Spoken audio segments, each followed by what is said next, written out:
Сайн байцгаана уу та бүхэнд олон улсын амьдрал бас үйл явдлыг таймлаг хүргэе. Америкийн нэгдсэн улсын ерөнхийлөгч Дональд Трамп Оросын албаны улсын ерөнхийлөгч Путин хандаж шүүмжлэл хийсэн байна. За түүний хэлснээр Путин ерөнхийлөгч галаар наадаж байна гэсэн ийм мэдээлэл хийж байна. За Америкийн нэгдсэн улсын ерөнхийлөгчийн хувьд Америкийн одоо төрийн тэргүүнээр ажилласнаас хойш Украинд болж байгаа дайн байлдааны үйл ажиллагааг зогсоох талаар ажиллаж байгаа. За энэ ихийн хэлэлцээрт Америкийн нэгдсэн улс суучлаагчаар ажиллахыг оролдож байгаа боловч тухайн яриа хэлэлцээ бол өнөөг хүртэл бол инх тайван тогтоох ийм яриа хэлцээ хийгдэж чадаагүй байна. За мөн Оросын албаны улсын зүгээс бол Украин руу давталгаагаа үргэлжлүүлж байгаа. За үүнтэй холбогдуулан Америкийн нэгдсэн улсын ерөнхийлөгч энэхүү тус мэдээллийг хийсэн байна. Дональд Трамп мягмар гарагийн өглөө Truth Social нэртэй платформд пост оруулахдаа энэхүү мэдгдсэн байна. Владимир Путингийн ойлгохгүй зүйл бол хэрэг би байгаагүй бол Оросд маш олон зүйл тохиолдох байсан.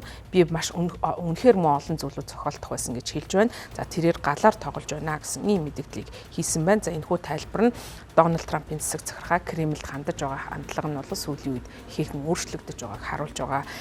Энэ одоо өөрчлөлтийн нэг хэсэг болж байгаа. За Трампын хувьд хоёр дахь удаага ерөнхийлөгч болсон ихэнх хугацаагаа Путинд илүү одоо өрөвч сэтгэлээр хандах за олон жил үргэлжилсэн энэхүү дайныг өдөөсөн этгээдийг бол Украины ерөнхийлөгч Владимир Зеленский гэж буруу шааж байсан бол одоо энэхүү хандлагаа өөрчилж Оросын албаны улсын удирдагчийг үнэхээр галзуу гэж бас нэг мем гарагт бол шүүмжилсэн ийм байдалтай байна. За би Оросын албаны улсын ерөнхийлөгч Владимир Путинтэй үргэлж маш сайн харилцаатай байж ирсэн. Гэхдээ түүнд ямар нэгэн зүйл тохиолдсон байх гэж бодож байна гэж хэлээд хэрэг Путин Украины эсрэг дайнаа үргэлжлүүлэх юм бол энэ нь бол Оросыг сүрэлд хүргэн гэж мэдэгдсэн байна. За мөн өнгөрсөн амралтын өдрүүдэд Оросын албаны улс болон Украины хооронд давталгаанууд бол үргэлжилсэн. Оросын албаны улсын зүгээс Украины 30 гаруй хотод бол нисгэгчгүй онгоц болон Пуучингийн давталгаа хийсэн. За үүнээс болоод хамгийн багадаа 12 хүний амь насыг авсан гэдгийг Трамп мэдэгдэж байгаа. За энэ бол Трампын одоо Кремлд хандах хандлагаа өөрчлөх шалтгаан нь бол Оросын албаны улс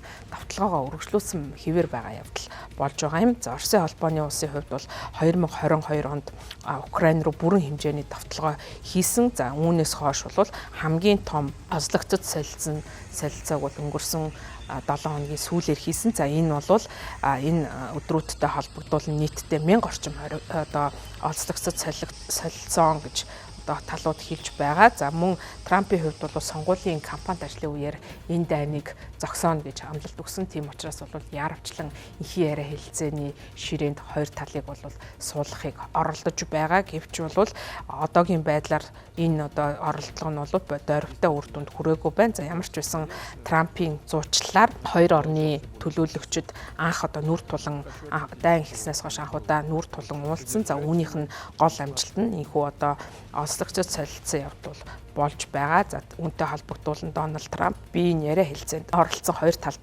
баяр хүргэе. Энэ зүйл бол томоохон зүйлд одоо хүргэж болцсохгүй зүйлээ гэдгийг Truth Social платформ дээр бичсэн байна. За мөн өөрийн хувьд бол энэхүү яриа хэлцээ цаашдаа амжилтанд хүрэх магадaltaй гэж бас таамаглаж байгаагаа мэдгдсэн. Хэдийгээр одоо 1000 хоригдлыг солилцох энэ хэлэлцээр амжилттай болсон ч гэсэн Украины дэвшүүлсэн болцлоггүйгээр гал зогсоох хэлэлцээрийг бол өнөөх хэрэн талууд байгуулж чадаагүй байна.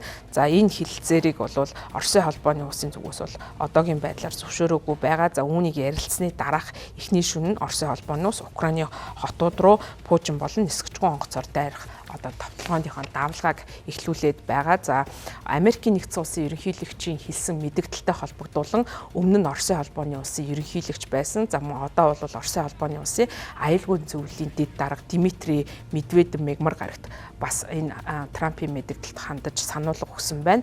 За тэрээр бол дэлхийн 3 дугаар дайн болж болцшгүй гэдэг ийм зүйлийг хэлж байна. За Путин ерөнхийлөгчийг галаар тоглож байна. За Оросд үнэхээр муу зүйл тохиолдно гэсэн энэ одоо Трампын хэлсэн үгний хариуд би зөвхөн үнэхээр муу зүйлийг бол мэднэ. За энэ бол дэлхийн 3 дугаар дайн.